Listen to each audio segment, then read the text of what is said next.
Salom hammaga, men bugun sizlar bilan Qichqiriq filmini tahlil qilib beraman. Yaxshilab o'rnashib oling, video qiziq bo'ladi. Agar filmni ko'rmoqchi bo'lsangiz, birinchi qismidan ko'rishingizni tavsiya beraman. Qani unda videoni boshladik. Sidney Preskottga noma'lum raqamdan telefon qilingan. Bu joyda Randy deb o'yladi telefon qilingan raqamdan. Keyinchalik Randy emasligini tushunib yetdi va Sidneyning yoniga Billy Loomis kirib keldi. U uning yigiti bo'ladi va Billyning cho'ntagidan uyali telefon tushib qoladi va Sidney telefon qilingan inson Billyligini biladi va Billydan yiroqlashib qochib ketadi. Va eshikni oldiga yetganda Nozir Dewey kutib oladi. Keyin esa Billyni hibsga oladi. Hibsga olganda Billy bu nomerlardan men telefon qilmaganman deb politsiyani ishontirmoqchi bo'ladi, lekin politsiya uni gapiga ishonmaydi. Keyin esa politsiya Billyni qo'yib yuboradi, chunki u nomerdan Billy telefon qilmagan va telefoni toza bo'lib chiqadi. Va Stu Macherning uyida ziyofat bo'ladi. Ziyofatda esa faqatgina Billy chaqirilmagan bo'ladi va Billy kelib qoladi va Sidney gaplashib olishimiz kerak deb Billyni ichkariga olib ketadi. Bu yerda esa Randyga Billyni kirib kelishi yoqmaydi, chunki Billyni qotil deb o'ylaydi. Ular keyin bir-biri bilan umuman kelisha olmasdi. Va kirib kelishi bilan ularni dahshat kutib oladi va Billyga zarar yetkazadi, yaralaydi va lekin bu yerda qotil Billy va Stu Maker bo'ladi. Billy esa rolga kirishib qotil emasligini Sidneyga isbotlamoqchi bo'ladi shu yo'l bilan va Sidney bu arvohdan qochib ketadi, yordam chaqiradi. U yerda esa hech kim bo'lmaydi. Arvoh hozircha unga zarar yetkazmaydi va uni tutishga ahd qiladi. Va bu uyga kamera qo'yib ketadi. Bir jurnalist u yerga qotil kelishini sezadi va Billy o'lmaganini Sidney sezib qoladi va Billyni qotilligini sezadi. Sidneyni qochayotganda ikkinchi qotil kutib oladi va Sidney esa chorasiz qoladi. Sidneyni bu yerda qochishga imkoniyati bo'lmadi, shuning uchun Billy uni yana tutib oldi. Bu yerda Stu va Billy o'zlarini jarohat olishga majbur qildi, chunki bu yerda Sidneyni o'ldirsa, Sidney qotilligini isbotlaydi, chunki bu yerda Billy va Stu jarohat olgan bo'ladi. Bularni esa Sidney qilgan bo'ladi.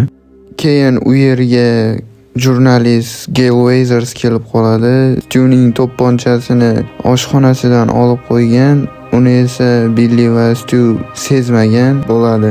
Sidneyning onasi Billyning otasi bilan don olishib yurgan bo'ladi va Billyning onasi bilan Billyni o'zini tashab ketishiga katta sababchi bo'ladi va Sidneyning onasini Billy o'ldirgan bo'ladi. Billy onasi uchun Sidney va Sidneyning onasidan qasos olmoqchi bo'ladi.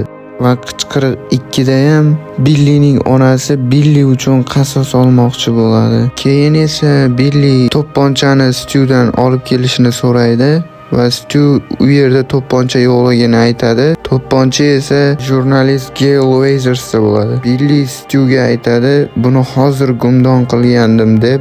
Billy sekin Gailning yoniga boradi va Gail hissiyotlarga berilib o'q uza olmaydi.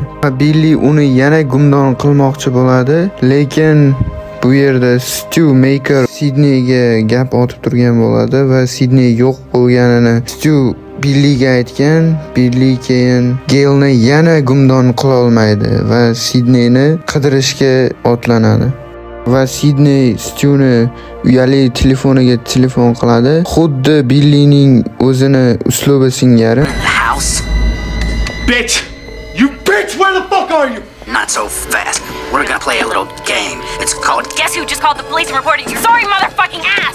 Bu gaplardan keyin Billyning juda ham jahli chiqib ketadi va Stuga telefonni tashab ketadi gaplashish uchun.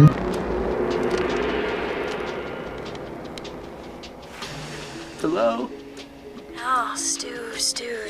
What's your motive? Billy's got one. The police are on their way. What are you gonna tell them? Peer pressure.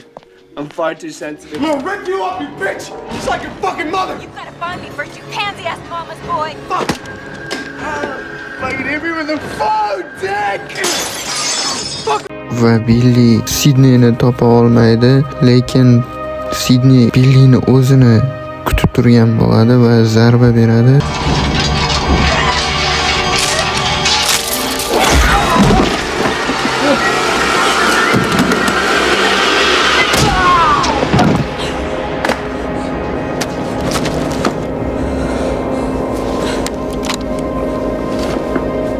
Keyin esa Stu yugurib keladi va Sidney uni uloqtirib yuboradi va Stuga televizorni uloqtirib va televizordan tok urib natijasida vafot etadi. Keyin esa Sidneyning yonida Randy o'ziga keladi va Randyni esa Billi hushidan yana ketkizadi va Billi hushiga kelib o'zi Sidneyni pichoq bilan o'ldirmoqchi bo'ladi va Gail Weathers yana qayerdandir kelib Billini rostakamiga o'ldiradi va film shu joyida to'xtaydi.